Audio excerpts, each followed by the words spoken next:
Liliana thought the hard part was getting her boss to admit he loved her. Then the scandal broke. The internet called her a gold digger, and she learned that loving a billionaire meant becoming public property. The question was whether their love was strong enough to survive the spotlight. Welcome back to Proudly Black Stories, my beautiful, amazing Pride family. You all have been so supportive, and I promise to always try my best to give you the best stories as I learn and improve every day. If this is your first time coming across my video, do comment below where you're watching from and hit subscribe to officially join the Pride family. Now, let's get into today's story. The first time Hillary Smith noticed Liliana Fisher, she was arguing with his head of security in the lobby of Smith Holdings on a Tuesday morning in late September. He was on his way to a board meeting, mind already 3 moves ahead in a negotiation that would either save 200 jobs or gut them, when he heard her voice cut through the marble and glass atrium like a bell, clear and unafraid.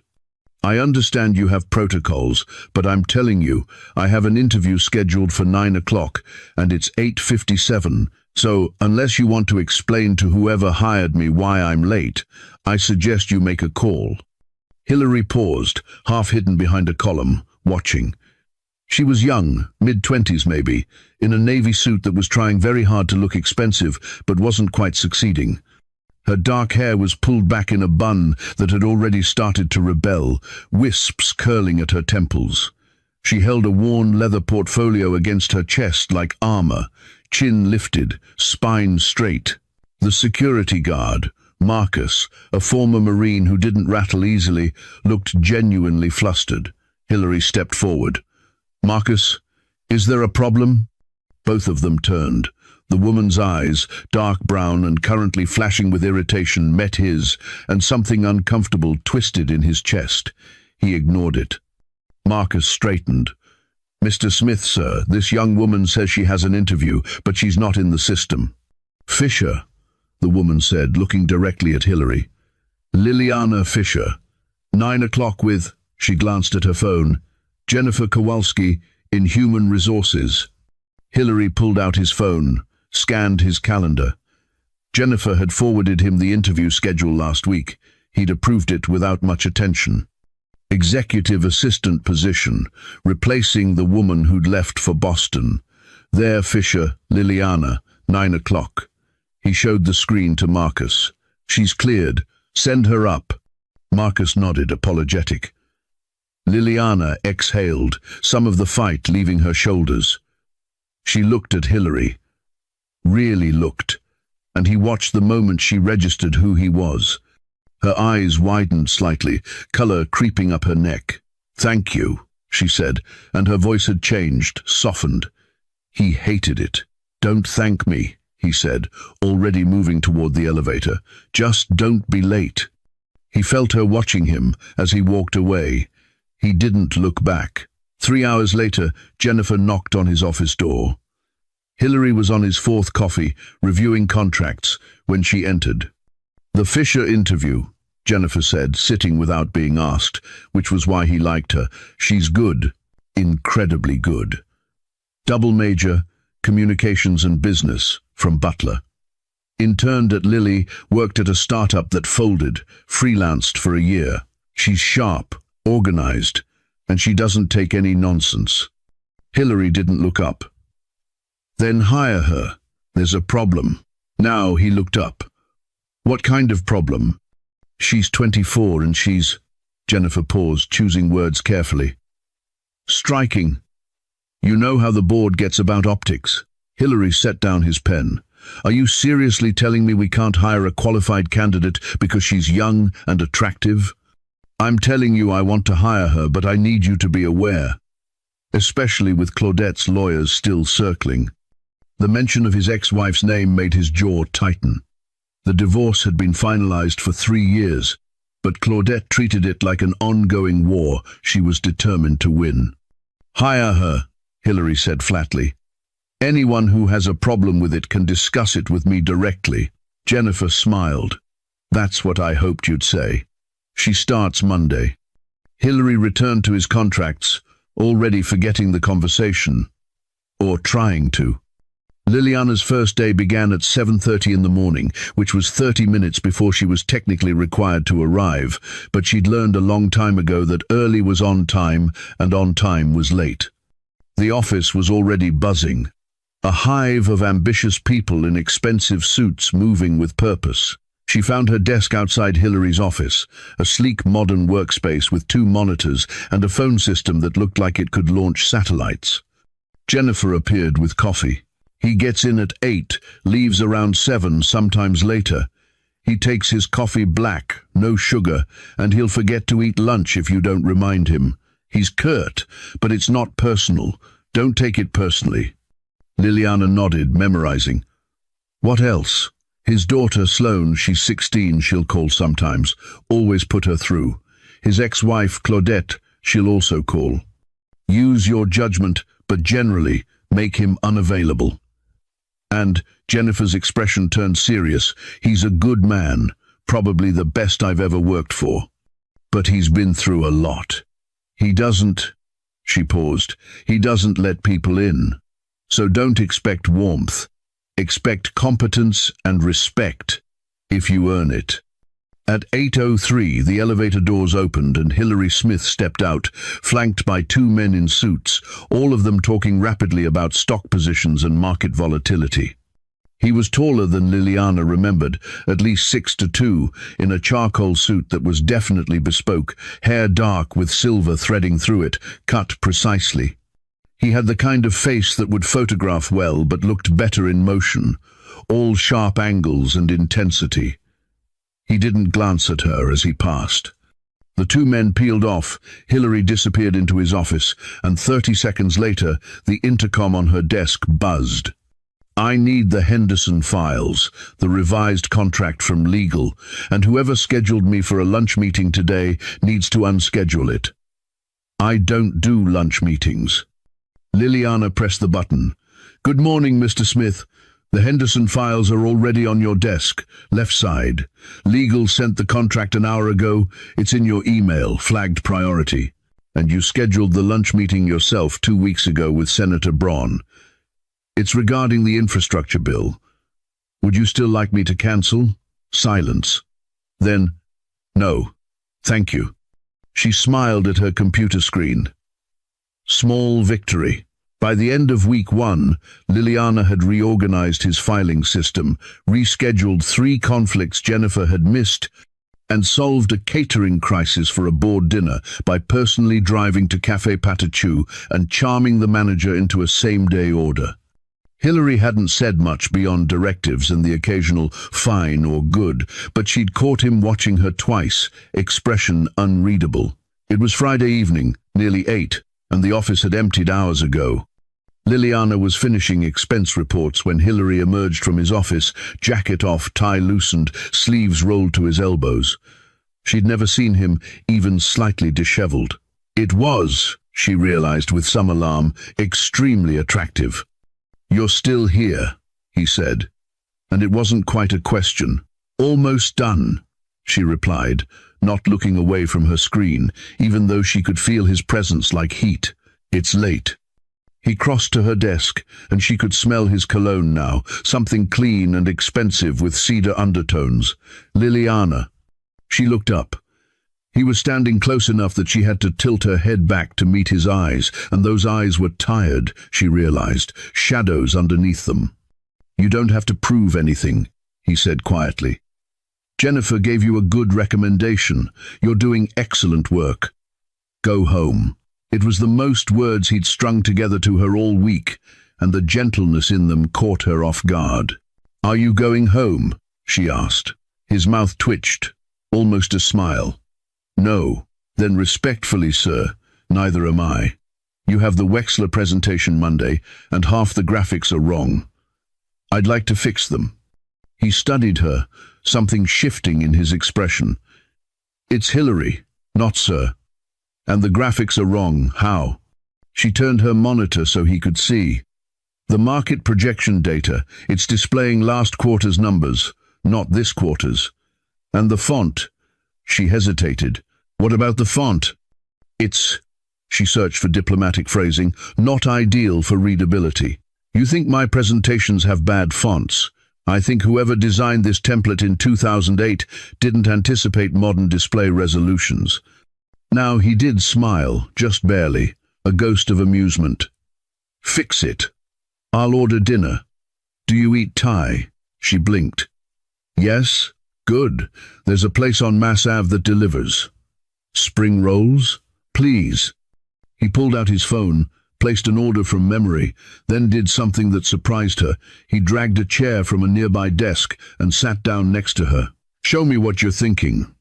They worked for 2 hours, side by side, and Liliana tried very hard not to notice how good he smelled, or how his voice dropped lower when he was focused, or the way his hands moved when he explained complex financial concepts, elegant and sure. He was brilliant, that was obvious, but he was also patient, listening to her suggestions, considering them, implementing half, and good-naturedly debating the other half. The Thai food arrived. They ate at her desk, containers spread between them, and somehow the conversation drifted from work to Indianapolis, how she'd grown up here, loved it despite its flaws, wanted to see it grow. He told her about building Smith Holdings from the ground up, the mistakes he'd made, the risks that paid off, and the ones that didn't. Why an executive assistant? He asked, setting down his chopsticks, looking at her with genuine curiosity. You have a business degree. You could be doing a lot of things. She shrugged.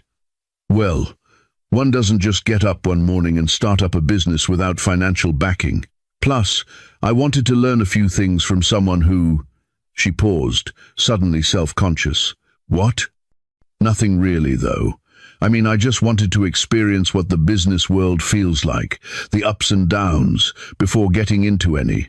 He held her gaze, and the air between them shifted, charged. Liliana felt her pulse quicken. Hilary stood abruptly. It's late. I'll have Marcus walk you to your car.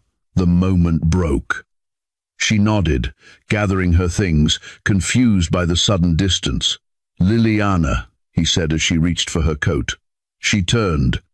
He was silhouetted against his office windows, the Indianapolis skyline glittering behind him. Thank you. For tonight. For the work. Of course, she managed. Have a good weekend. She left, and she didn't see the way he stood there for 10 minutes after, staring at nothing, jaw tight. The trees along Meridian Street turned gold and crimson, then bare. Liliana fell into the rhythm of Hilary's life, learning his patterns, anticipating needs before he voiced them.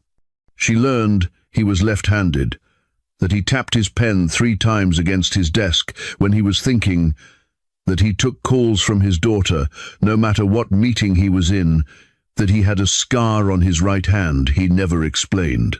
She learned he was kind in ways people didn't notice, quietly ensuring employees could leave early for their kids' school events, personally writing recommendations for interns, remembering birthdays.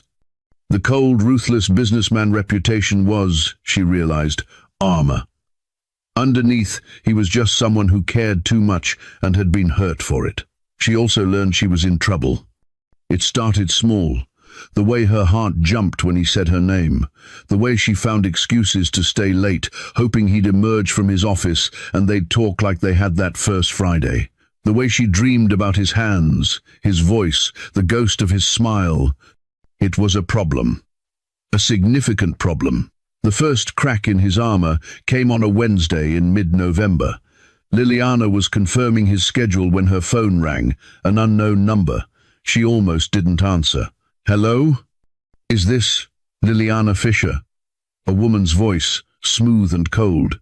Yes. Who's calling? Claudette. I believe you work for my ex-husband. Liliana's stomach dropped. Ma'am, if you'd like to speak with Mr. Smith, I can transfer you. I'd like to speak with you, actually. How old are you, dear? The condescension dripped like poison. Liliana kept her voice level. I'm not sure how that's relevant. Otze, I'm not sure how that's relevant. You sound young. Let me give you some advice, woman to woman.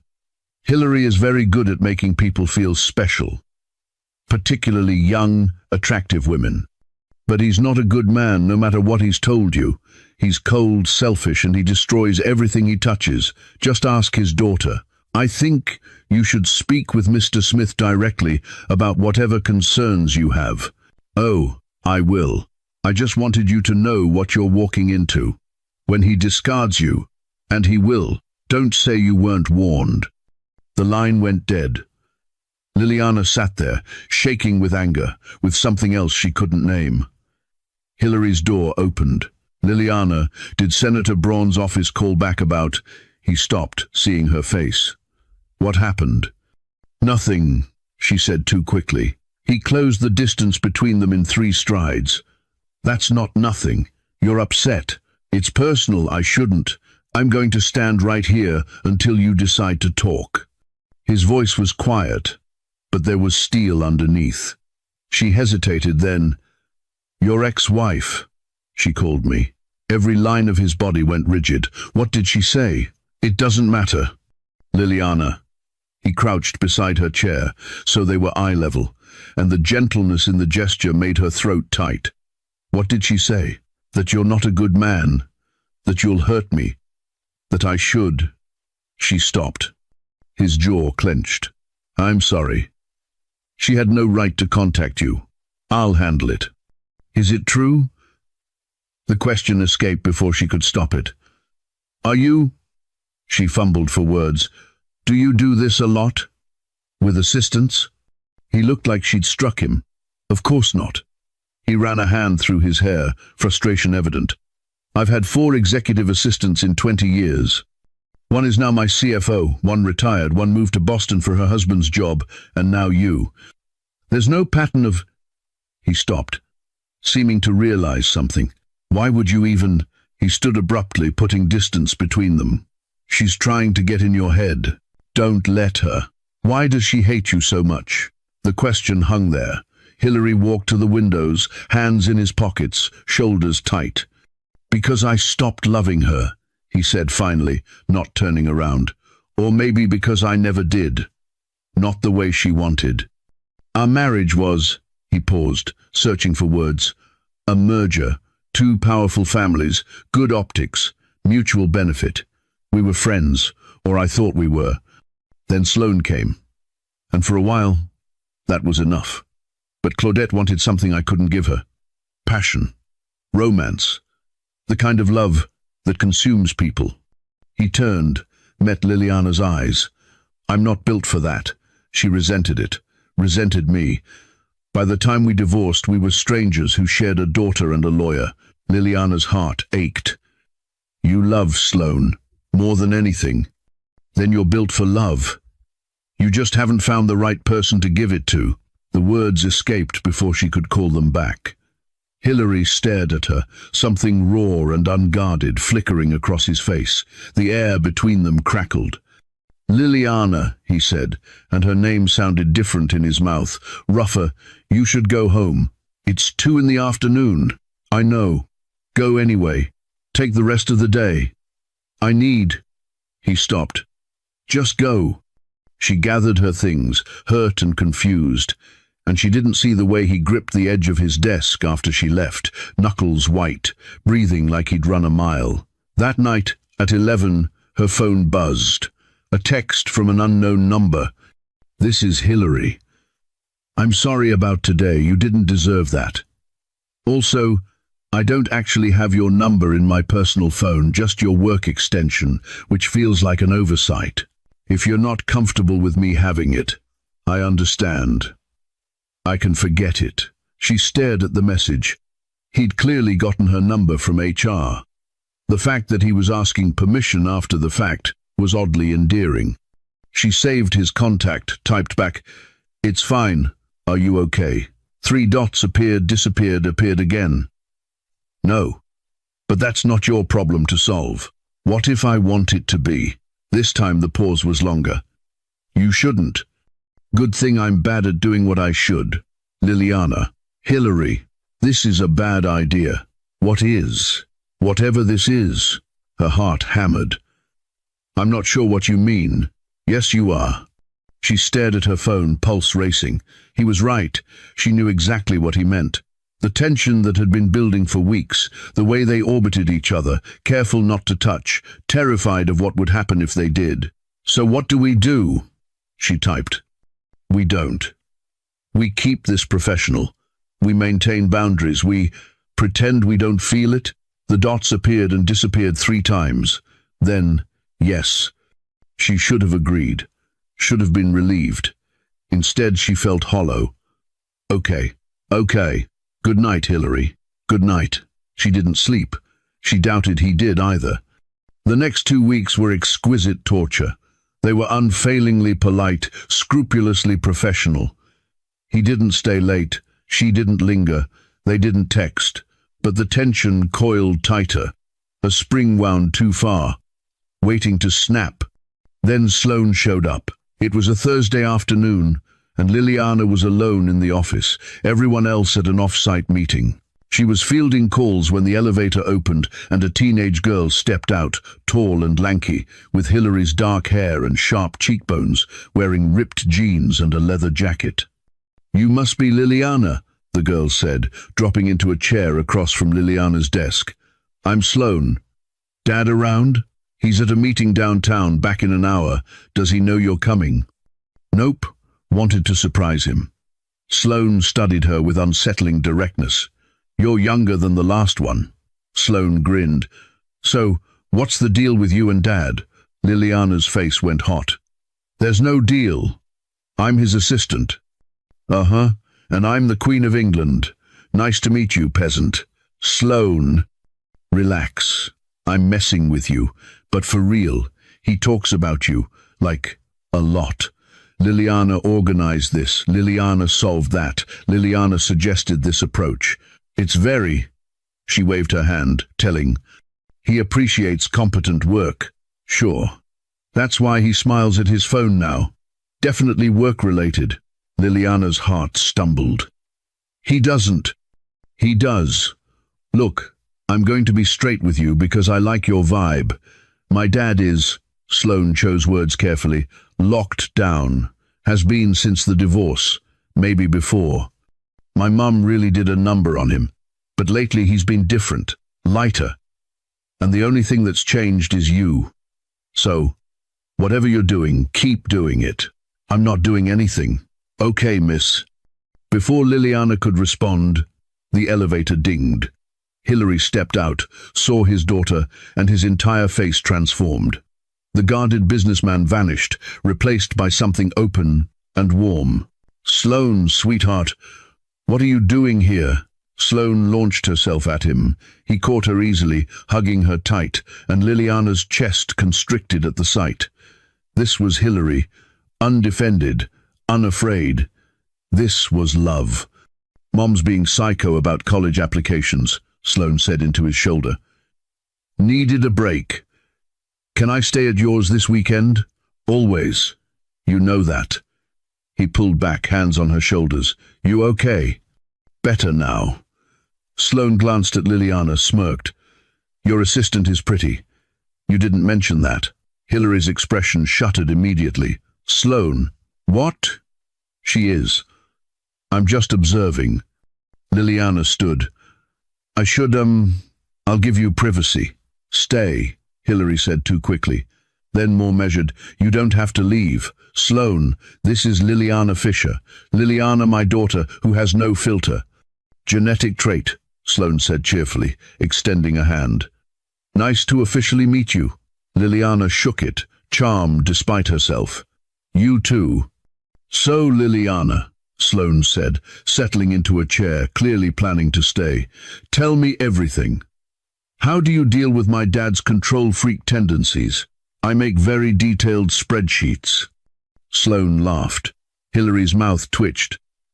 "I'm not a control freak. Crossen was Rogin Knight, Con 10 Prussen." Both women looked at him. He sighed. "I like organization. You color-code your socks," Sloane said. "Efficiency. You plan meals 3 weeks in advance. Practical." Liliana bit back a smile. Seeing them together, the easy affection, the teasing, cracked something open in her chest. This was what he protected so fiercely. This relationship, this love, everything else, the coldness, the control, it was all in service of this. She understood him better now, and it made her fall harder. They ordered pizza, the three of them, and spent the evening in Hillary's office, Sloane regaling them with stories about her nightmare debate team rival, her girlfriend's disastrous attempt at making vegan lasagna, her mother's increasingly unhinged demands. Hillary listened, asked questions, gave advice when prompted, and mostly just made his daughter feel heard. At 9, Sloane yawned. "I'm crashing. Your couch, or are we going home?" "Home," Hillary said. "I need to finish a few things, 20 minutes, then we'll go." Sloane looked between them, something knowing in her expression. "Take your time. I'll wait in the lobby. Nice meeting you, Liliana. Seriously, I approve." "Approve of what?" Hillary asked sharply. "Her competent work, Dad. Relax." Sloane winked at Liliana and left. Silence. Hillary rubbed his face. "I apologize for my daughter.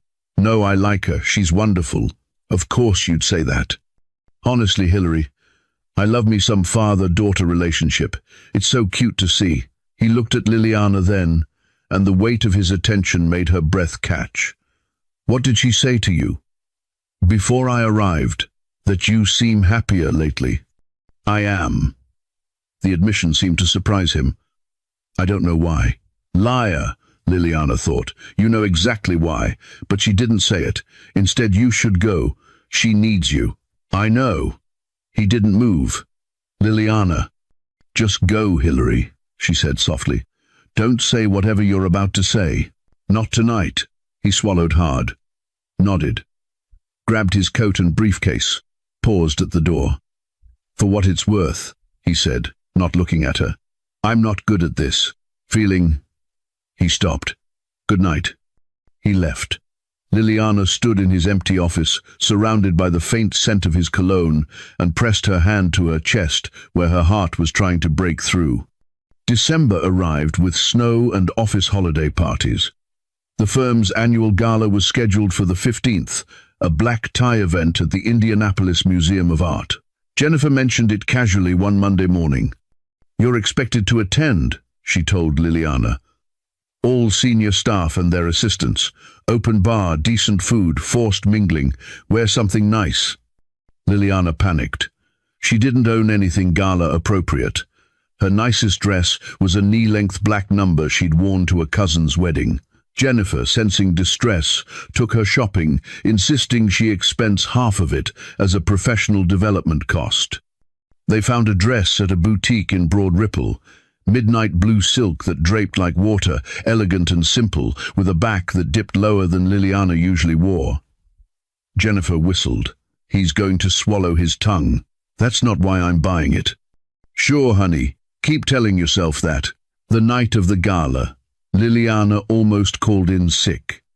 But cowardice had never been her style, so she put on the blue dress, swept her hair up, applied more makeup than usual, and called a lift. The museum was transformed, all soft lighting and winter florals, a string quartet playing near the entrance. Liliana accepted a glass of champagne from a passing waiter and immediately felt out of her depth. Everyone looked expensive, established, comfortable in this world of wealth and influence. She was scanning for a familiar face when she felt it, the prickle of awareness that meant he was nearby. She turned. Hillary stood across the room in a tuxedo that fit him like a weapon, talking to a silver-haired man she recognized as the mayor. But he wasn't looking at the mayor. He was looking at her, and the expression on his face made her forget how to breathe. He excused himself, crossed the room with deliberate slowness, and Liliana felt every eye track his movement. When he reached her, he didn't speak immediately, just looked at her like he was memorizing her. "You look—" He stopped, jaw tight. "You should know, that dress is—" "What?" she asked, when he didn't continue. His voice dropped rough and low, meant only for her. "Adorable." Heat flooded through her. "It's just a dress." "Yes, an adorable dress." His eyes traced the neckline, the way the silk clung, and when he met her gaze again, there was hunger there, barely leashed. "Dance with me. Hillary, please." It wasn't a request. It was surrender. She let him lead her to the floor, where couples were swaying to something slow and classical. His hand settled at the small of her back, right where the fabric stopped, skin against skin, and she felt him inhale sharply. "This dress," he murmured, pulling her closer, "is going to kill me." That would be inconvenient. His thumb traced small circles on her spine, and she shivered. They moved together, closer than was strictly professional, and Liliana gave up pretending this was anything other than what it was, wanting, longing, the inevitable gravity of two people trying not to fall. "I can't stop thinking about you," Hilary said, so quietly she almost missed it. "I've tried. God knows I've tried. But every morning I walk into that office and you're there, smiling, competent, brilliant, and I—" He stopped, conflict written across his face. "This is inappropriate. I know. You work for me. I know. You're 24. I'm aware. I'm 46. I can do math." His hand tightened on her waist. "This can't happen." "Okay. I mean it, Liliana. I believe you. Then why are you looking at me like that?" "Like what?" His eyes dropped to her mouth. "Like you want me to stop being noble." Her breath hitched. "Maybe I do." He made a sound low in his throat, pained and wanting. "You don't know what you're asking. Then tell me." They'd stopped moving, standing still while other couples swirled around them, lost in each other. "If I start this," Hilary said, voice barely controlled, "if I let myself have you, I won't be able to stop. I won't be gentle or easy or any of the things you deserve. I'll want everything. And I'll ruin you for anyone else, because I'm selfish enough, desperate enough, to make you mine in every way I know how." Liliana felt the words in her bones, molten and dangerous. "What if I want to be ruined?" He closed his eyes like she'd hurt him. "Don't say things like that." "Why not?" "Because my control is hanging by a thread and you're—" He opened his eyes, and the raw need there stole her breath. "You're pulling it apart." "Nicey." "Liliana." "Take me home, Hilary." He went rigid. "You don't mean that." "I do. Take me home. Yours or mine, I don't care." For a long moment he just stared at her, warring with himself. Then, voice rough as gravel, "Get your coat." Her heart slammed against her ribs. "What?"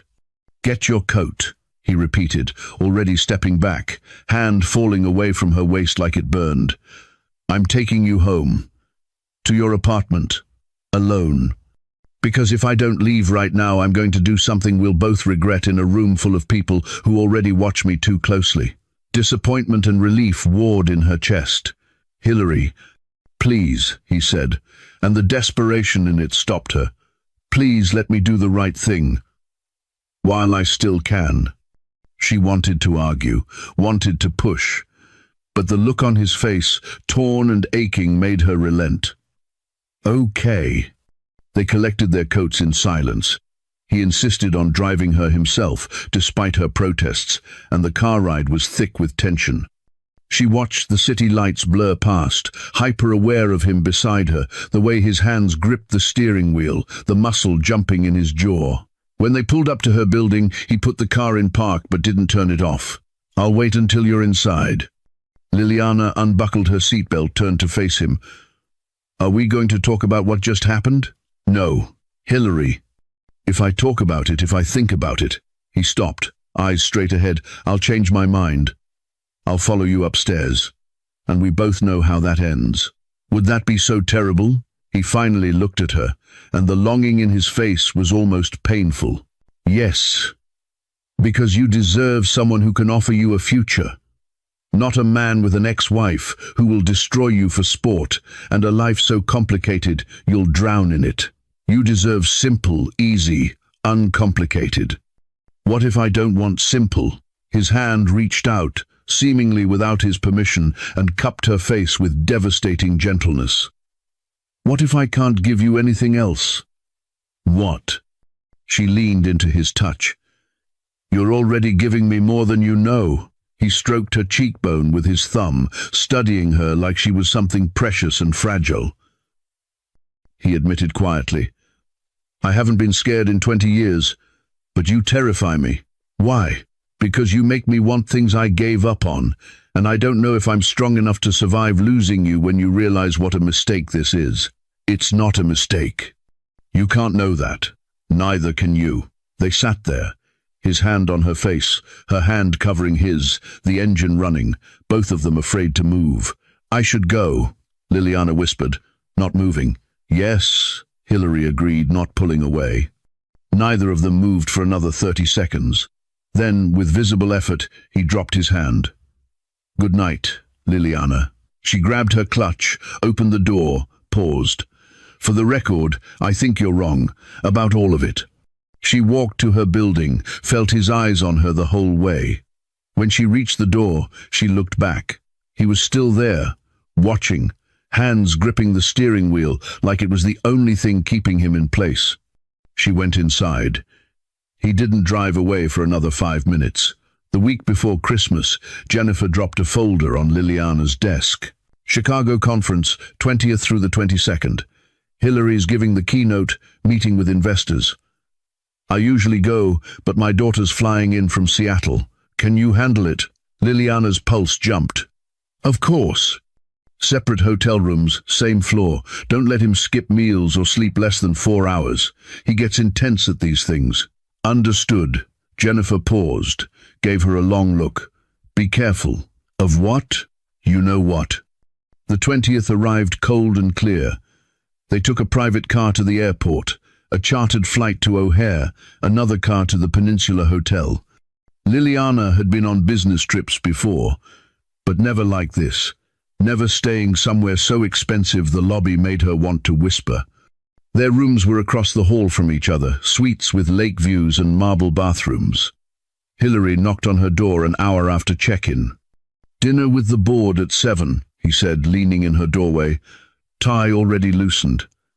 Business casual. And Liliana? Yes? His eyes traced her face. Try not to look as beautiful as you did at the gala. I need to actually focus tomorrow. He left before she could respond, and she stood there, heart racing, wondering how she'd survive 2 days of this.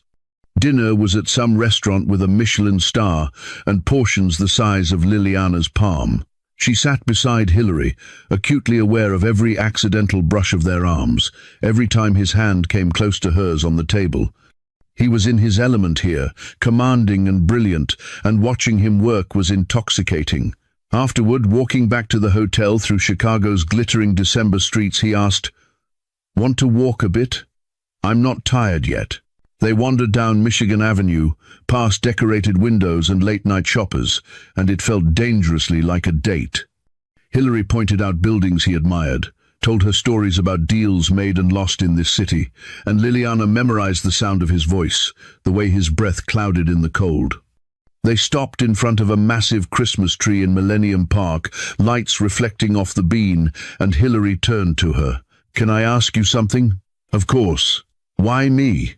She blinked. "What? You could work anywhere. For anyone. Why stay at Smith Holdings?" "Why stay?" He paused. "Near me when you know this." He gestured between them. "Whatever this is complicated at best and disastrous at worst." Liliana considered lying, playing it safe. But they were in Chicago, away from the office and the rules, and she was tired of pretending. "You're a good businessman. Who wouldn't want to work for your company?" He stared at her, something breaking open in his expression. "Liliana, yes," she answered. He stepped closer, and she could see her reflection in his eyes. "Can I be honest with you about something?" "I'm listening." "I'm in love with you." The words fell like stones, heavy and irrevocable. "I've been fighting it for months, telling myself it's inappropriate, impossible, a dozen other excuses. But the truth is, I'm completely, terrifyingly in love with you, and I don't have the first idea what to do about it." The world narrowed to his face, his words still echoing. "Hilary, you don't have to say anything.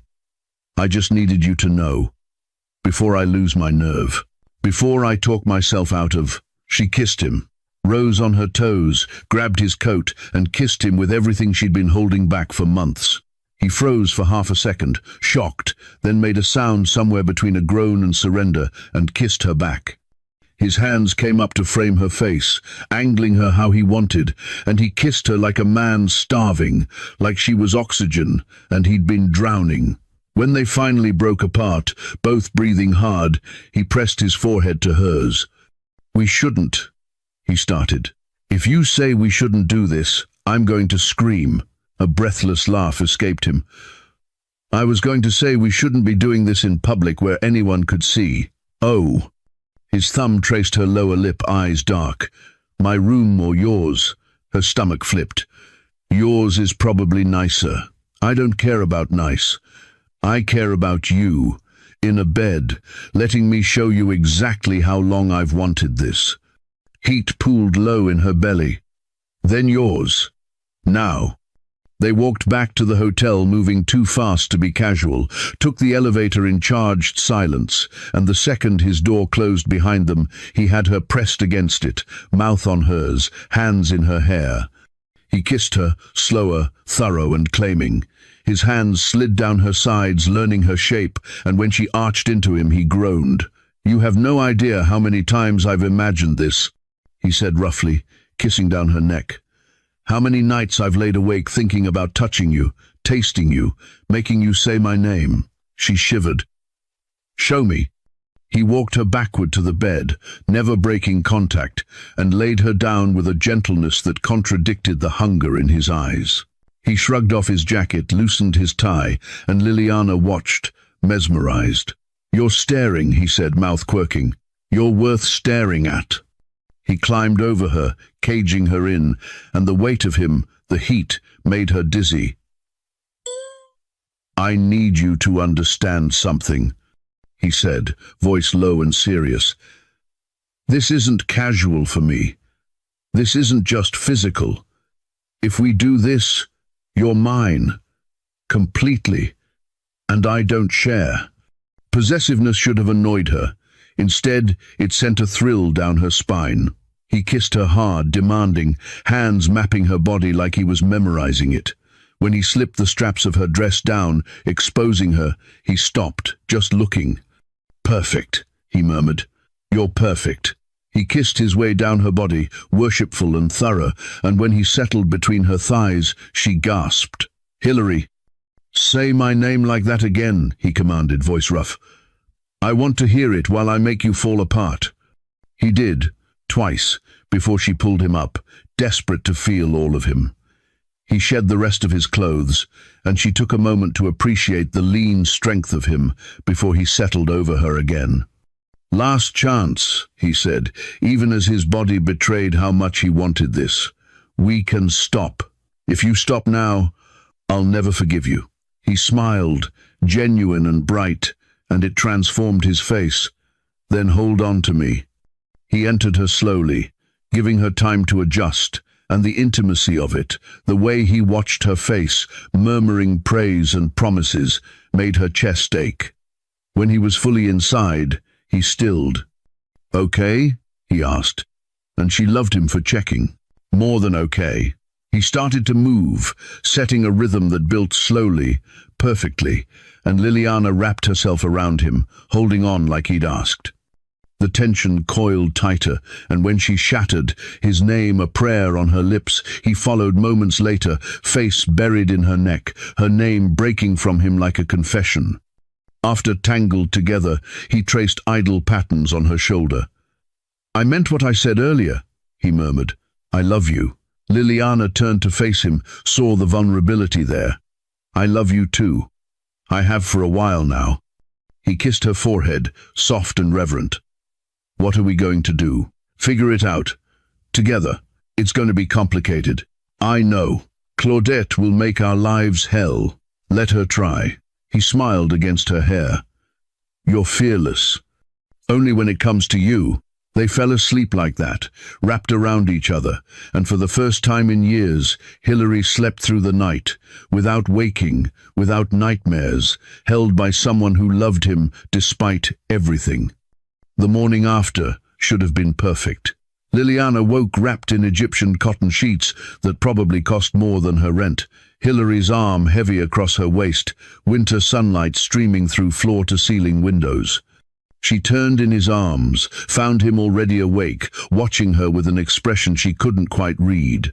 "Hi," she whispered, suddenly shy. He brushed hair from her face, thumb tracing her cheekbone. "Hi. Any regrets?" Something flickered in his eyes, there and gone. "No." "You?" "Not even one." He kissed her, slow and thorough, and she felt him hardening against her hip. "We have 2 hours before the keynote," he murmured against her mouth. "I can think of several ways to spend them." She could too, but his phone buzzed on the nightstand, shattering the moment. He glanced at it, jaw tightening. "It's my lawyer. I should—" "Take it," she said, sliding out of bed, wrapping herself in the complimentary robe. "I'll order breakfast." She left him to his call, tried not to listen through the door as his voice shifted into the clipped, controlled tone he used for business. 20 minutes later, he emerged fully dressed, expression carved from stone. "Everything okay?" she asked. "Fine. We should get ready." Long day ahead. The warmth from earlier had vanished. He was polite through breakfast, professional during the keynote, attentive but distant at the investor meetings. By the time they boarded the flight home that evening, Liliana's stomach was twisted in knots. "Hillary, did I do something wrong?" He didn't look up from his laptop. "Of course not. Why would you think that?" "Because you've barely looked at me since this morning. I'm working. Look at me," she demanded. Now he did look at her, expression unreadable. "We'll talk when we're back in Indianapolis. Not here." The flight felt endless. The car ride from the airport worse. When they pulled up to her apartment building, she expected him to say something, anything. Instead, "Get some rest. See you Monday." She stared at him, hurt blooming. "That's it? Liliana." "No, seriously, that's it? We spend the night together, you tell me you love me, and now you're dropping me off like I'm a colleague you gave a ride to?" His hands tightened on the steering wheel. "I'm trying to do the right thing." "Which is what?" "Exactly. Give us both space to think clearly." "Without—" He stopped. "Without what?" "Without me touching you and forgetting all the very good reasons this is complicated." She softened slightly. "What if I don't want space? That's why I'm insisting on it." He finally looked at her, and the conflict in his face was painful to see. "Please, just give me the weekend. I need to think." She grabbed her bag, pride stinging. "Fine. Think all you want." She didn't wait for a response, just went inside, and she didn't cry until she heard his car pull away. Monday morning arrived cold and grey. Liliana got to the office at 7:15, steeling herself.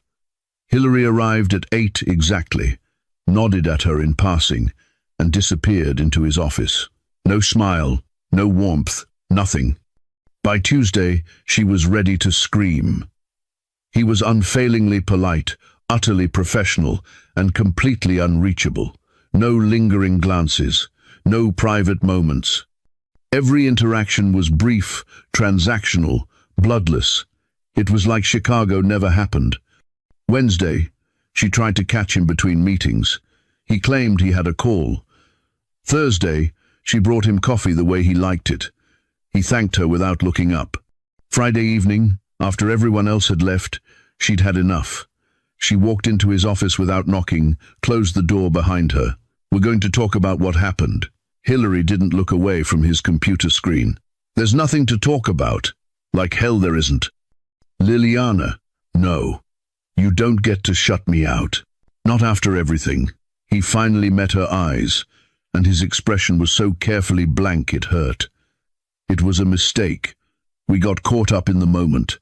It won't happen again." The words hit like a slap. "A mistake." "Yes. I'm your employer. You're 24. It was inappropriate, and I apologize." Anger flooded through her, hot and sharp. "Don't you dare reduce what happened to inappropriate. You felt it too. I know you did." He stood, and she saw tension in every line of his body. "What I feel is irrelevant. This puts you at risk. It puts my daughter at risk. It puts everything I've built at risk. So, that's it? You just shut it off? His jaw clenched. Yes, God. You really are as cold as everyone says. She saw him flinch, barely perceptible, but it was there. Good. She wanted him to hurt like she was hurting. She turned to leave, hand on the door. For the record, she said without looking back, you're a coward. She left, didn't slam the door, but closed it with careful control, which somehow felt more damning. She grabbed her coat and bag, made it to the elevator before the tears came. Hillary stood alone in his office, breathing hard, hands braced on his desk. He wanted to go after her, wanted to pull her back, kiss her, until she understood he was doing this for her, to protect her. But he stayed frozen, because this was right. This was necessary. His phone rang. Claudette. Of course, he answered, voice flat. What do you want? Hillary, darling. Her voice was sugar over poison. We need to talk about the custody arrangement. I've been hearing concerning things about your judgment lately. His blood went cold. What are you talking about? Just rumors. But you know how people talk. A man your age, a pretty young employee, questions about appropriateness. It would be such a shame if those rumors affected our daughter. The threat was crystal clear.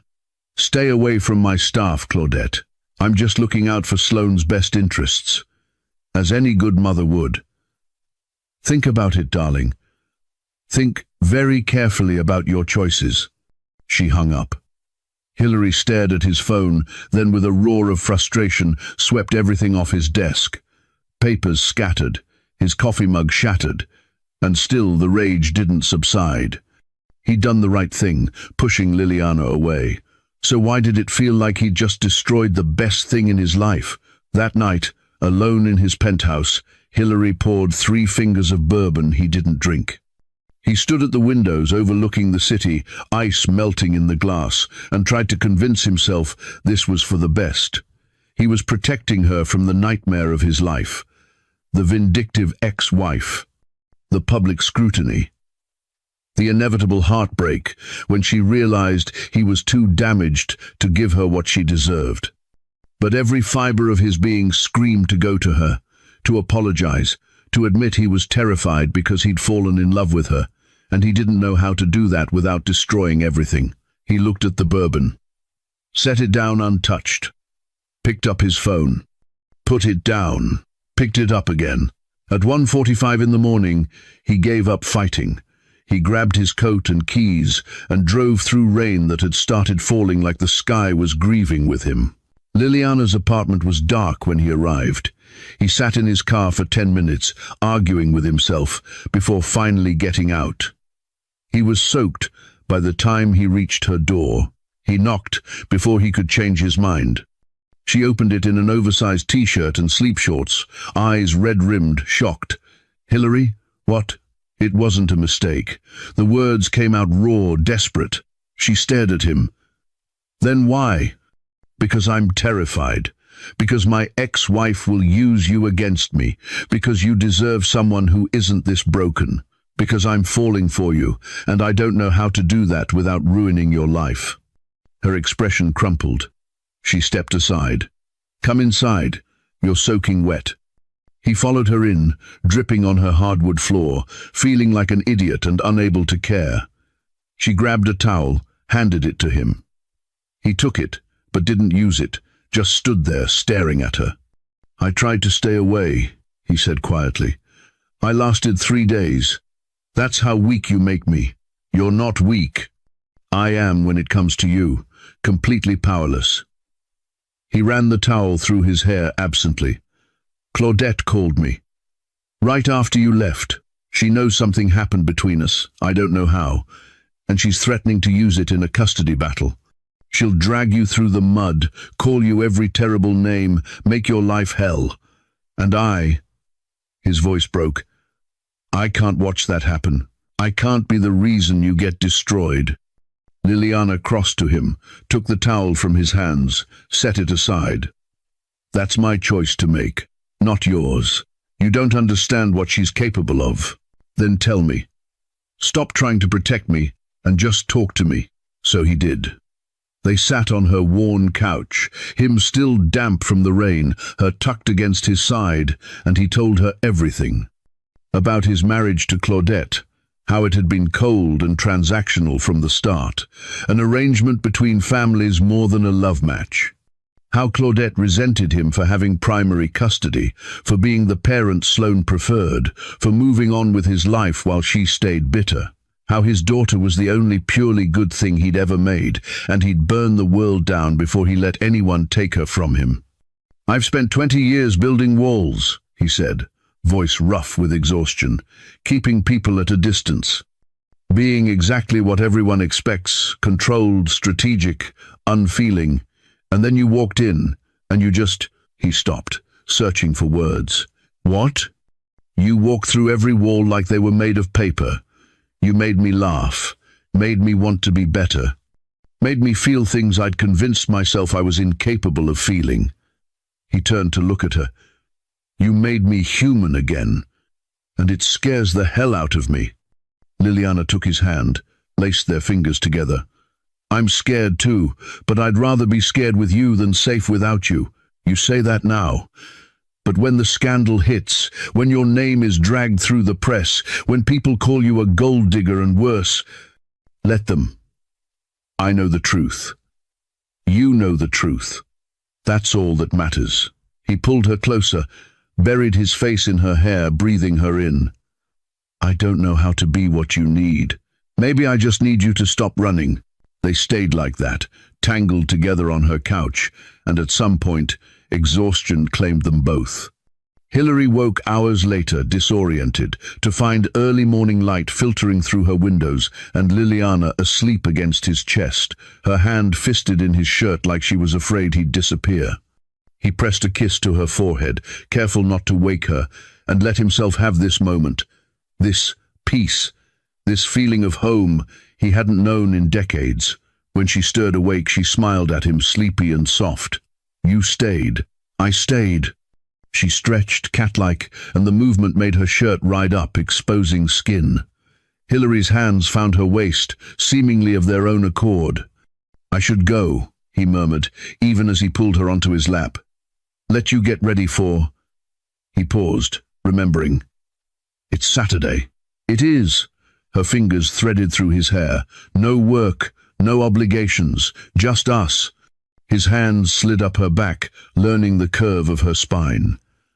"Liliana, I'm trying to be good. I don't want good." She kissed him, slow and deliberate. "I want real." He groaned against her mouth. "You're making this very difficult." "That's the idea." She rolled her hips, felt him harden beneath her, smiled at his sharp intake of breath. "Still want to leave?" He flipped them in one smooth motion, pinning her beneath him on the couch. "You're playing with fire. Then burn me." His control shattered. He kissed her like he was drowning and she was air, hands mapping her body with desperate thoroughness. When he slipped his hand beneath her shirt, found bare skin, she arched into him. He breathed against her neck. "Don't you think we should slow down?" "No. Liliana, I want you. I want this. Stop trying to protect me from my own choices." He pulled back enough to look at her, and the love in his eyes made her chest ache. "If I start, I'm not stopping. Not for hours. Maybe days. Promise?" He made love to her right there on her couch, then carried her to her bed and did it again, slower, learning what made her gasp his name, what made her tremble. And when she whispered, "I love you," against his mouth, he stilled completely. "Say it again," he demanded, voice wrecked. "I love you. You're going to destroy me." She smiled, pulling him deeper. "You destroyed me first." For 2 weeks, they were careful. No public displays. Late nights at her apartment or his penthouse, stolen mornings before work. It was fragile and perfect, and both of them knew it couldn't last but pretended otherwise. Liliana learned that Hilary was surprisingly playful in private, that he had a wicked sense of humor he never showed at work, that he liked to cook and was terrible at it. He learned that she sang off-key in the shower, that she had a sweet tooth she tried to hide, that she was fiercely competitive at board games and a sore loser. They talked about everything and nothing. He told her about building his company from scratch, the failures that taught him more than successes. She told him about growing up without a father, about the anger she still carried, the abandonment she'd never fully processed. "He left when I was 12, she said one night, curled against Hillary's chest in his bed. Just got in his car one day and drove away. We got a postcard 3 months later from California." That was it. Hillary's arms tightened around her. "I'm sorry. I used to think it was my fault, that I wasn't enough to make him stay. Liliana, look at me." He cupped her face, made her meet his eyes. "You are more than enough. You're everything. And your father was a fool who didn't deserve you." She kissed him for that, and he made love to her with such tenderness she cried, and he kissed away every tear. But on a Wednesday morning in early January, their fragile bubble shattered. Liliana was getting coffee in the break room when she overheard 2 junior associates talking. "Did you see the Journal this morning?" "Oh my God, yes. I can't believe, she seems nice, but 22 years older. That's just..." Liliana's blood went cold. She walked calmly back to her desk, opened her laptop, navigated to the Indianapolis Business Journal website. The headline hit like a punch: "Billionaire Hillary Smith's inappropriate office affair." Below it, photos. Her and Hillary outside her apartment building, kissing, his hand in her hair. Her legs wrapped around him against the door frame. Another of them at his penthouse, visible through the windows, bodies intertwined. The article was vicious. It questioned the power dynamic, called her a gold digger, trading sexual favors for career advancement, implied Hillary was having a midlife crisis. It quoted anonymous sources expressing concern about his judgment, his fitness as a parent, his leadership of the company. Liliana's phone exploded. Text messages, emails, social media notifications flooding in so fast her phone froze. She opened Twitter, immediately wished she hadn't. The comments were brutal. She was called every degrading name imaginable. People who didn't know her, had never met her, had opinions about her morals, her intelligence, her worth. Someone had found her college photos, posted them with lewd commentary. Another account had started a thread documenting every outfit she'd worn to work, analyzing whether she was dressing to seduce her boss. She was going to be sick. Hillary appeared in the doorway of his office, face ashen. "Liliana, my office, now." She followed numbly. He closed the door. "Blinds. I'm handling this," he said immediately. "My lawyers are already working on. How did they get those photos?" He hesitated. "I don't know. I'm having it investigated." This was Claudette, wasn't it? He didn't deny it. "Probably. But we don't have proof." Liliana laughed, a hollow sound. "Of course we don't. She's too smart for that." She wrapped her arms around herself. "Have you seen what people are saying about me? Don't read it. Don't look at any of it." "How can I not? My name is everywhere. My face is..." Her voice cracked. "I can't even walk to my car without someone taking photos." Hillary crossed to her, tried to pull her close. She stepped back. "Don't. Not here." That's what started this. Pain flashed across his face. "We'll get through this. Will we? Because your lawyers are probably advising you to distance yourself, to make a statement ending the relationship, protecting the business." His silence was answer enough. "Oh my God." She stared at him. "You're actually considering it." "I'm considering what's best for everyone involved." "You mean what's best for you? For your company? For your custody case?" No, that's not fair. Isn't it?" Anger was easier than hurt. "What's the plan, Hillary?" "I take a leave of absence. Disappear until this blows over. Let you pretend I don't exist. Just until the custody hearing is over. Just until I'm not an inconvenience anymore." "You're not an inconvenience. You're..." "What? An embarrassment? A liability? You're the woman I love. His voice rose, frustration breaking through. "And I'm trying to protect you from the worst of this. By hiding me? By acting like I'm the problem? By keeping you out of the line of fire? Claudette will use this. She'll go for full custody. She'll destroy everything. So let her try. Fight back. Show everyone that what we have is real and worth defending. I am fighting back. By being strategic, by not handing her ammunition." Liliana looked at him and saw the fear there. Not of losing the custody battle, of losing control, of being vulnerable in a way he'd spent decades avoiding. "You're a coward," she said quietly. He flinched like she'd struck him. "Maybe I am, but I'm a coward who's trying to keep his daughter. You can have both, Hillary. Sloane and me. You can have both if you're brave enough to try. What if I'm not?" The question hung between them, raw and honest. Liliana felt something inside her break. "Then I guess we're done here." She walked out of his office, sat at her desk, and with shaking hands typed an email. Resignation, effective immediately. Professional, cold, every word a small death. She attached it to an email addressed to Hillary and Jennifer, her finger hovering over send for 30 seconds before pressing it. Done. She packed her desk in under 10 minutes. Personal photos, the plant she'd brought to make the space homier, the good pens she'd bought herself. Jennifer appeared, stricken. "Liliana, wait. You don't have to. I do, but thank you. For everything." She left the building for the last time, made it to her car, and let the tears flow. She cried the entire drive home, then cried in her apartment until she had nothing left. Hillary read her resignation 17 times. Each word was a knife, clean and precise. Effective immediately. Best of luck with everything. He opened his desk drawer, pulled out a small velvet box he'd been carrying for a week. Inside, a ring. Simple platinum band with a single diamond, elegant and perfect, and utterly Liliana. He'd bought it the day after Chicago, had been terrified to give it to her, waiting for the right moment. He closed the box, put it back in the drawer, poured himself a drink he didn't finish. His phone buzzed. "Sloane, you're an idiot, Dad." He closed his eyes. "I know. She quit.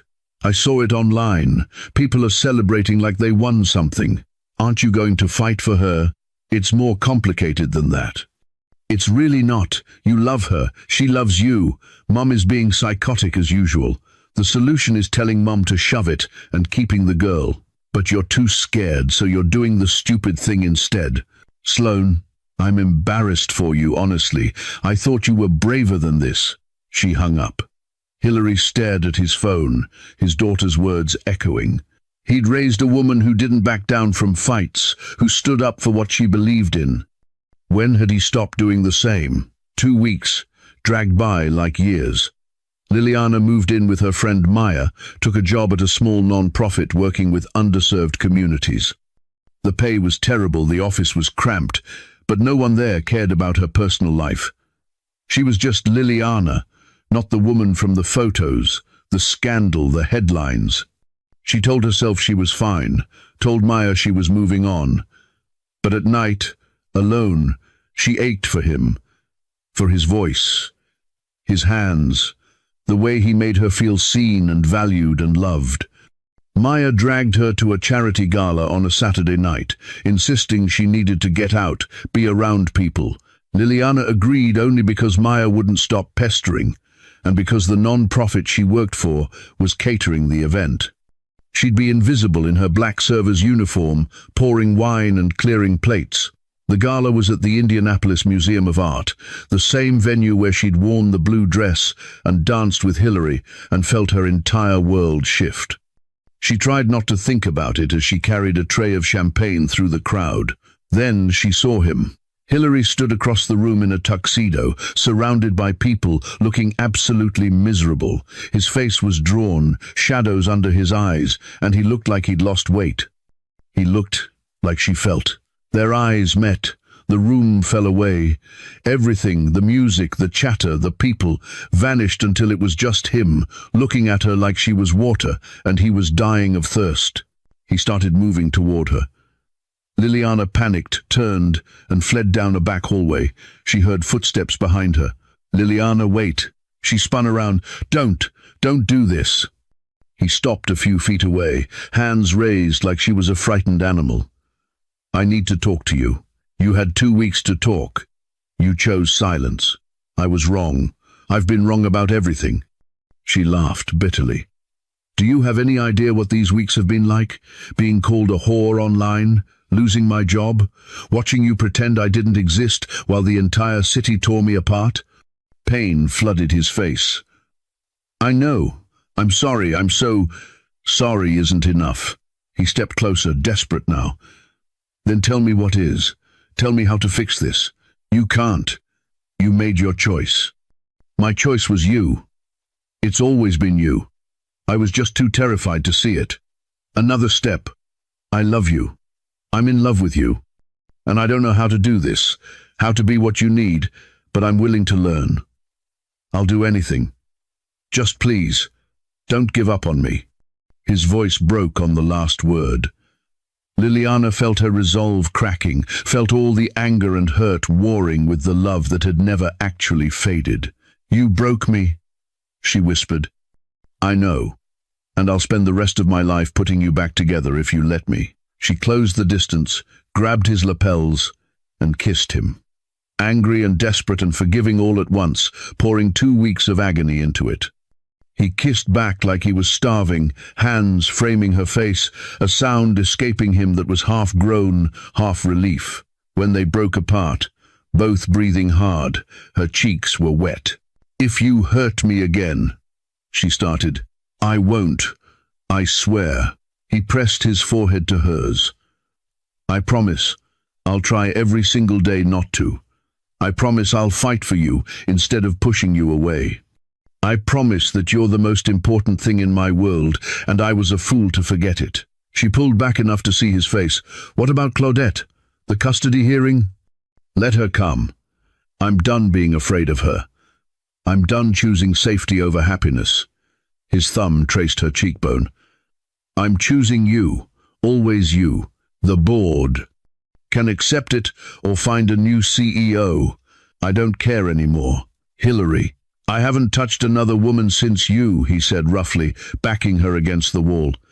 "Haven't wanted to. You ruined me for anyone else. Let's leave here," she said. She informed Maya, and then left with him. They barely made it to his car.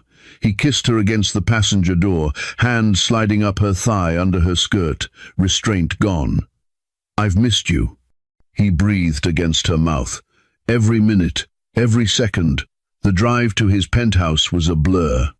They stumbled through his door, shedding clothes, and he made love to her, against the wall, on the couch, in his bed, like he was trying to make up for 2 weeks in a single night. And when she shattered in his arms for the 3rd time, his name a sob on her lips, he held her like she was precious. "Never again," he murmured into her hair. "I'm never letting you go again. You better mean that." "I do, so much that..." He reached for his jacket, discarded on the floor, pulled out the small velvet box. Her breath caught. "Hillary, I'm not asking yet," he said quickly. "I just want you to know. I bought this the day after Chicago.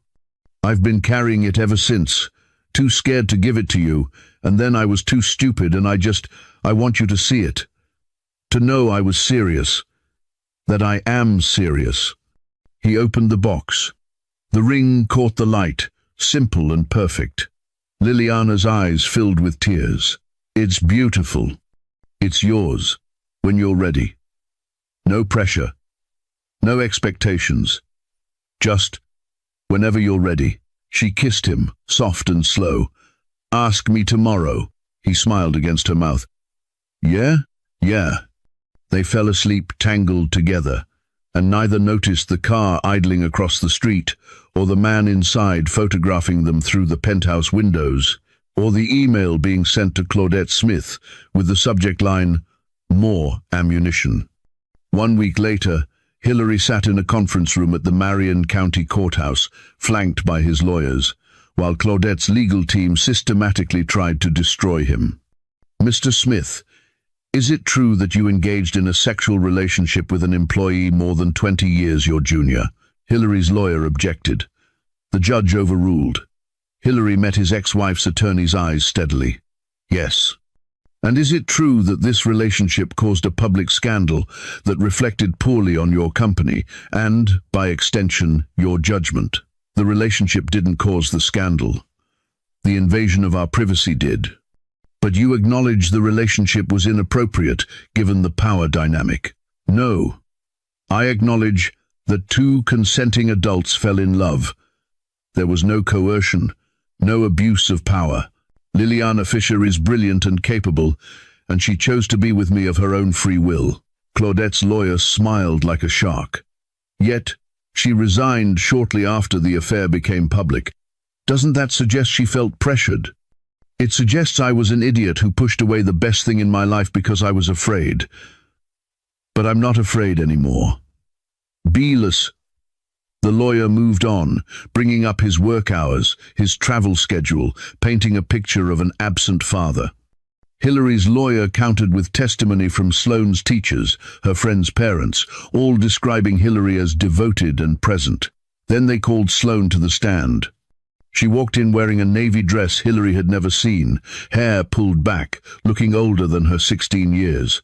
She was sworn in, sat down, and met her mother's eyes with zero warmth.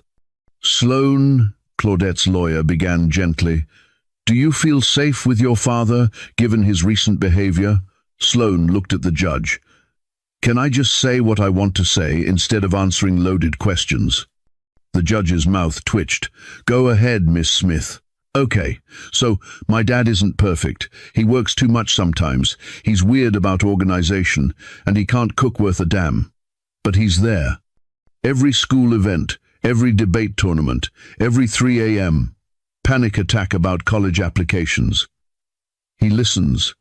He cares. And yeah, he fell in love with someone younger. So what? Liliana makes him happy. She makes him laugh. I've never seen him like this before, and it's good. She turned to face Claudette directly. Mom wants custody because she's mad. Dad moved on. Not because she actually wants me. She barely even calls. When I visit her, she's on her phone the whole time or out with friends. Dad's the one who knows my favorite foods, my friends' names, that I'm allergic to penicillin. Dad's the one who showed up when I came out, who met my girlfriend and made her feel welcome, even though I could tell he was internally freaking out. The courtroom was silent. Hillary's eyes were wet. If you give her custody, Sloane finished, looking at the judge, I'll run away. I'm not kidding. I'll disappear, and Dad will lose his mind looking for me. So please don't do that to either of us. She was excused. As she walked past Hillary, she squeezed his shoulder. He caught her hand, held it for a moment, overwhelmed. Liliana sat in the gallery, watching, and she couldn't take it anymore. She stood. Your Honor, may I speak? The judge looked surprised but nodded. Approach. Liliana walked to the front, aware of every eye on her. She looked at Claudette, at Hillary, at the judge. My name is Liliana Fisher. I'm the woman in the photos. And yes, I'm younger than Mr. Smith. Yes, we worked together, but I need you to know he didn't pursue me. I pursued him. He fought it. He tried to protect me from exactly this, from being dragged through the mud and judged by people who don't know me. She turned fully toward Claudette. You're not doing this for Sloane. You're doing this because you can't stand that he's happy. That he found someone who sees him as more than a bank account or a trophy husband. You want to punish him for moving on, and you're willing to hurt your daughter to do it. Back to the judge. Hillary Smith is the most honorable man I've ever met. He's patient and kind, and he loves his daughter more than anything in this world. If you take Sloane from him, you're punishing a good father for having the courage to fall in love. And that's not justice. That's cruelty. She walked back to her seat in silence. Hillary stared at her, eyes bright, mouthing thank you. The judge called a recess. 27 minutes later, she returned. I've reviewed all the evidence and testimony, she began. And I find no compelling reason to alter the current custody arrangement. Joint custody remains in effect. Primary residence with Mr. Smith. This court finds no evidence of unfitness or behavior that would endanger the minor child. We're adjourned. The gavel came down. Claudette looked murderous. Hilary exhaled like he'd been holding his breath for hours. Outside the courthouse, reporters swarmed. Hilary ignored them, scanning the crowd until he found Liliana. He crossed to her, pulled her aside. You didn't have to do that. Yes, I did. He cupped her face, oblivious to the cameras. I love you. He kissed her, slow and deep, and in front of everyone. Reporters, lawyers, Claudette. Let them see, let them know. When he pulled back, he kept her close. Remember yesterday when you said I should ask you tomorrow? Her heart stuttered. Hilary, it's tomorrow. He pulled the ring box from his jacket pocket. But I'm doing it right this time. He dropped to one knee on the courthouse steps. Liliana's hands flew to her mouth. Liliana Fisher, you walked into my life when I'd given up on feeling anything real. You're brave and brilliant, and you make me want to be better. I don't deserve you, but I'm selfish enough to ask anyway. Will you marry me? She was crying, nodding. Yes. He slid the ring onto her finger with shaking hands, stood, and kissed her while cameras flashed and people applauded. Sloane appeared beside them, filming on her phone. This is going to make Mom lose her mind, she said cheerfully. Hilary laughed into Liliana's hair. I know. Don't care. Welcome to the family, Liliana. Sorry you're stuck with us. Liliana pulled her into the embrace. Best decision I ever made. 6 months later, Liliana woke in a house that still didn't quite feel real. The Meridian Kessler estate was sprawling, far too big for 2 people, with gardens she was slowly filling with roses and lavender, a library Hilary had designed specifically for her, and a kitchen with windows overlooking the lawn where she had her coffee every morning. This morning, she found Hilary already in the garden, barefoot in jeans and a t-shirt, hair still messy from sleep. He was assembling something, muttering under his breath. What are you doing? She called from the doorway. He looked up, smiled that rare, genuine smile she loved. Building a doghouse. We don't have a dog. We will in about 3 hours. He walked over, handed her a folder. Inside, adoption papers from the Indianapolis Humane Society for a rescue golden retriever named Biscuit. Liliana's eyes filled. You hate dogs. I don't hate your dog. She kissed him, tasting coffee and morning and home. You're getting soft in your old age. Only for you. He pulled her close, hands settling at her waist. How'd you sleep? Better once you came back to bed. Where'd you go at 5 a.m.? Couldn't sleep, too excited about the merger talks this week. She was COO of Smith Holdings now, a position she'd earned over 6 months of proving herself to the board, to the staff, to everyone who doubted her. The merger talks were her project, her strategy, and Hilary had stepped back to let her lead. Nervous? He asked, reading her expression. Terrified. You're going to be brilliant. You always are. They spent the morning prepping, side by side in the study that was now theirs, debating tactics and reviewing numbers. At noon, Sloane arrived with her girlfriend Tessa, both of them loaded down with Thai food takeout. We're invading for the weekend, Sloane announced. Tessa's parents are being weird about the whole lesbian thing, so we're hiding here. Hilary hugged Tessa. You're always welcome, both of you. They ate lunch in the garden, the 4 of them plus Biscuit, who arrived mid-meal and immediately claimed Sloane as his favorite.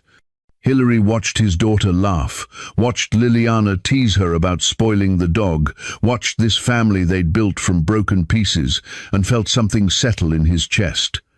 That evening, after Sloane and Tessa had claimed the guest room and Biscuit had been walked and fed, Hilary found Liliana in their study, still working. Come to bed, he said from the doorway. 10 more minutes. He crossed to her, spun her chair around, and pulled her onto his lap. Now, she laughed, looping her arms around his neck, demanding, You love it. I love you. He kissed her, slow and thorough, hands slipping under her shirt. Bed. Now. I have plans for you. What kind of plans? His eyes darkened. The kind that involve me reminding you exactly who you belong to. Heat pooled low in her belly. I belong to myself, thank you. Fine. Then let me remind you who you've chosen to spend your life with. Better? I'll tell you after you're done reminding me.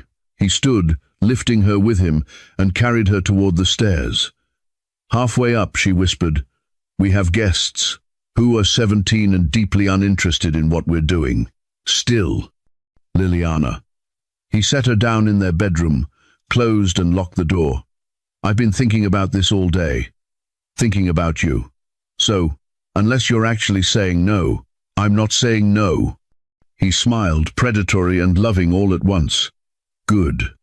He undressed her slowly, kissing every inch of exposed skin, murmuring praise and promises against her throat, her collarbone, her breasts. When she was bare beneath him, he paused, just looking. "What?" she asked, breathless. "Nothing. Everything. Sometimes I can't believe you're real, that you chose this. Chose me." She pulled him down, kissed him deeply. "Every day. I choose you every day." He made love to her with aching tenderness, whispering how much he loved her, how she'd saved him, how he'd spend his life making sure she never regretted this choice. And when they lay tangled together after, both sated and sleepy, he pressed a kiss to her temple. "Do you ever regret it?" he asked quietly. "Choosing this? Choosing me?" She pretended to think about it. "Every day." He froze. She grinned. "I regret that I didn't choose you sooner." He huffed a laugh, tickled her in retaliation. She shrieked, and he covered her mouth with his hand, both of them laughing like kids. "I love you," he said when they'd calmed down. "Even when you're a brat. I love you too, even when you're impossible." They fell asleep like that, wrapped around each other, and outside their window the city glittered, full of promise and possibility. The next morning, Sunday, lazy and slow, Hilary found Liliana in the study again, working on something on her laptop. He leaned against the doorframe, just watching her. Hair piled messily on her head, wearing one of his shirts, completely focused. She was the most beautiful thing he'd ever seen. She looked up, caught him staring. "What?" "Nothing. You're doing the thing." "What thing?" "The thing where you look at me like—" She stopped, flustered. He crossed to her, pulled her up from the chair and into his arms. "Like I'm completely in love with you? Like you're the best thing that ever happened to me? Like I still can't quite believe you're mine?" "Yeah, that thing. Get used to it. I plan on looking at you like that for the next 60 years. She softened, resting her head against his chest. "Only 60. Fine. 70. Maybe 80 if we're lucky." They swayed together in the quiet study, sunlight streaming through windows, and everything was exactly as it should be. "So," Liliana said after a moment, pulling back with a mischievous smile. "Office or bedroom?" He raised an eyebrow. "It's 10 a.m. And we have a teenager and her girlfriend downstairs. They're walking the dog. We have at least 30 minutes. His hands slid down to her hips. "You're insatiable. You're complaining?" "Never." He backed her toward the desk. "But just so we're clear, you started this. I started it 6 months ago when I agreed to marry you. You started it a year ago when you walked into my building and argued with security." She laughed, and he swallowed the sound with a kiss, lifting her onto the desk, stepping between her thighs. "You know what I thought that first day?" he murmured against her mouth. "That I was annoying, that you were the most dangerously beautiful thing I'd ever seen, and that I was already in trouble. And now—" He kissed down her neck, hands sliding under her shirt, his shirt. "Now I'm completely ruined, and I wouldn't have it any other way." She pulled him closer, fingers threading through his hair. "Then ruin me back." He did, thoroughly and slowly, until they were both breathless and laughing, and completely, perfectly in love. They'd fought so hard not to fall. They'd failed beautifully. And in the end, failing had been the best decision either of them had ever made. The end. If Hilary and Liliana's journey left you breathless, if you found yourself rooting for them through every obstacle, every moment of doubt, every passionate reunion, then you've just experienced the kind of romance that doesn't just entertain, it transforms. This is a story about two people who had every reason to stay apart and every reason to fight for each other. It's about choosing love over fear, vulnerability over control, and partnership over protection. Want more stories like this? Subscribe now to join the Pride family. Also, rate this story from 1 to 10 and comment your favorite moment below. Do take care of yourself. I'll see you in my next story. Lots of love.